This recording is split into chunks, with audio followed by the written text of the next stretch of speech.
Aloha nui kako. Hey yo, we did it, fam. Ua ho'i mai ka inoa o Waiakahiʻula. Yes, so we've talked about the traditional mo'olelo of Waiakahiʻula. We've talked about the erasure of Waiakahiʻula. And now we're going to talk about the triumphant return of Waiakahiʻula. And just to be clear, we're talking about the place name Waiakahiʻula, yeah? Not like the whole ahupua'a of Waiakahiʻula just went vanished or something.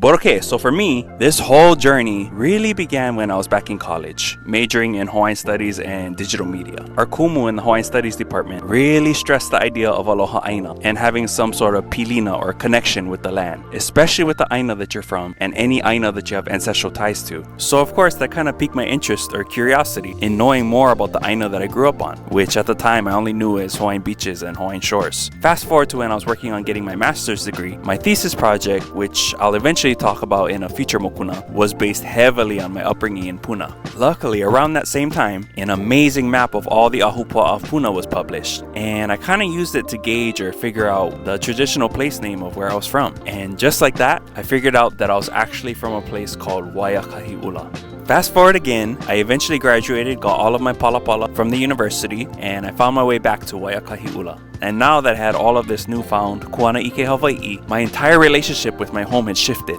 I now saw myself as an extension of the aina. I understood my genealogical relationship to it, and because of all this, I felt an overwhelming sense of pride and aloha for my home. And out of this aloha also came a sense of anger, resentment, and frustration towards those who lacked any sort of connection or kuleana to this place, especially the hordes of haole and malihini who are participating in the transformation and erasure of the Hawaii or the Hawaiian essence of my home. In fact, I'll never forget the day where I was walking down to... Come on, Noel.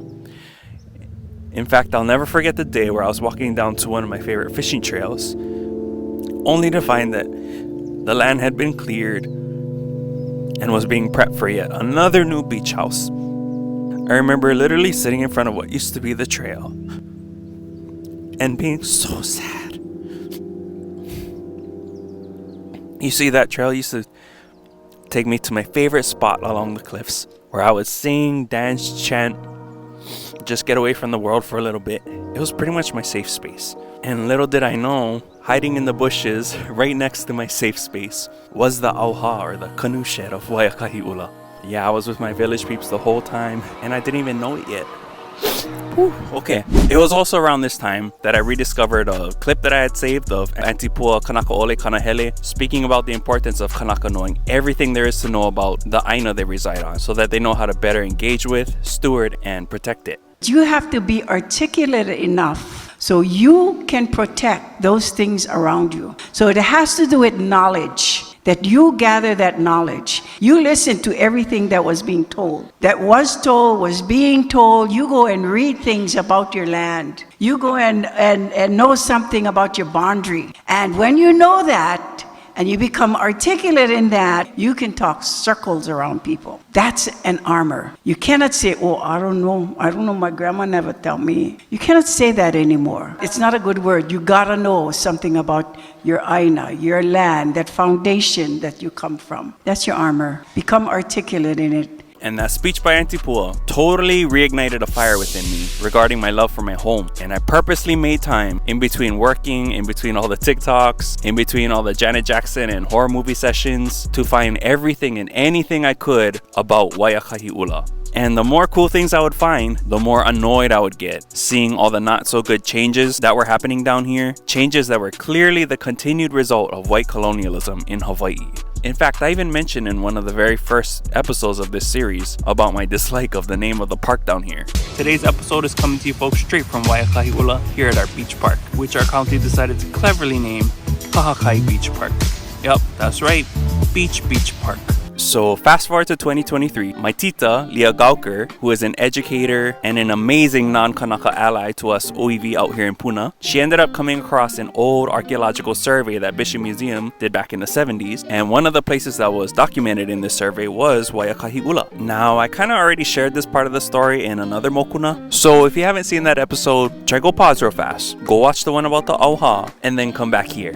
Okay, so yeah, with the help of Leah and all her students in the Aha Lamaku Oiai'o program, we all went down to what used to be Kahakai Park. We uncover or wake up the auha from its slumber, and this actually triggers a whole series of events. From there, Leah and I ended up meeting with Ashley Kirkowicz, James Komata, and Maurice Messina to discuss the village sites that we had found on the grounds of Kahakai Park. And it was at this very first meeting where Ashley brought up the idea of renaming the park to honor the original place name of Waiakahiʻula. And in my head, I was super excited. I was like, oh my god, I've been trying to manifest this for so long. So out loud, I was like, yes, please, let's do it.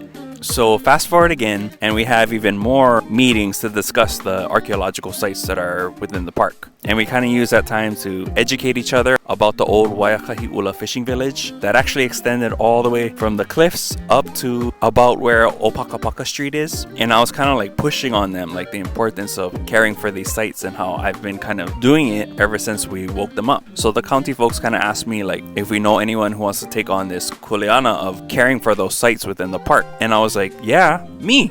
I mean, I've been kind of doing it unknowingly all my life, so yeah, I got this. And from there came this process of creating an agreement between myself and the county that I would become like the lead caretaker, or if we want to look at it from a Hawaii perspective, the kahu for the village sites of Waiakahiʻula. And all of this was happening super fast in a span of a few months even. And for all my Hawaii people watching, especially all you Kanaka out there, this is kind of confirmation that when you do form that solid pilina with your aina, and then the aina and your kupuna feel that you're makaukau, doors and possibilities are gonna open for you that you could have never ever imagined. So speaking of new opportunities, when discussing the renaming of the park with the county folks, it was suggested that we have some sort of park blessing or rededication ceremony to celebrate the name change. And I was like, did you say ceremony? Because if so, I know just the people to go to for this. So luckily, I also happen to work for Iolahaloa Center for Hawaii Lifestyles at Hawaii Community College. And these guys are pretty well known for a little something that they do called a kipai, which is a Hawaii practice based on traditional ideologies where we orient people or groups to a specific space through ceremony.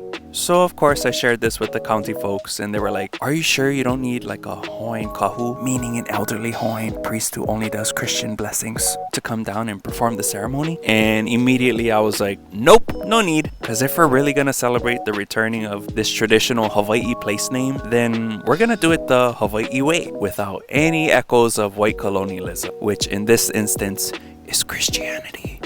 So the county peeps agreed to the kipai and I ended up sharing this information with the boss lady and the kipai queen herself, Noelle Ka'iako Tagab Cruz. And her response was, yeah, Noelle, we can definitely do the kipai, but you're gonna lead it. And not only are you gonna lead it, but you're also gonna learn to ho'opa'a with the ipu, nipolo on the pahu, learn a whole new mele for Puna, hakua new mele for Waiakahi'ula. Oh, and you're also gonna teach all the pohoa kids in the alo program all the hula that they need to know for the kipai. You get them, yeah? And I just said yes to it all, trusting that my aina, my friends, and my kupuna would all have my back. And then things started moving really quickly again. Next thing you know, it was summertime, and the pohoa kids had about a month to learn everything that they needed to know for the kipai. Leah would transport the kids from the high school down to the park. My amazing co-workers at Iolahaloa came down to train the kids in using the pahu and pu, and then I would meet with the kids every Thursday to teach them all the hula. And although it was all a lot, it all just kind of felt natural and good. And can I just say how proud I was of all the pohoa students who literally just like joined this summer program. We're being thrown into this whole kipai extravaganza. And yeah, for all of them, this was their first kipai ever. And for a good number of them, this is also the first time they were ever learning and dancing hula. In fact, teaching these pohoa high school students hula was like a huge full circle moment for me. For those who don't know, go back to season 1, episode 10 of this series, and you'll see exactly what I mean. So yeah, I definitely mahalo this experience. But okay, so July 3rd, 2024 arrives, the day of the big kipai and the rededication ceremony for Waiakahiʻula Beach Park. And the park that day is pretty packed. There was Choke community members, Hawaiian cultural practitioners, the big dogs from the county and state. It was pretty cool. And a big mahalo again to all those who came out to kokua us with the setup and breakdown for this entire event. Thank you. But yeah, the kipai happens. It's beautiful, amazing. Everyone who was involved killed it. I'm probably gonna have to do a whole separate episode about that day because so much happened. But by the end of the event, we unveiled the new sign and voila! Johnny, come on.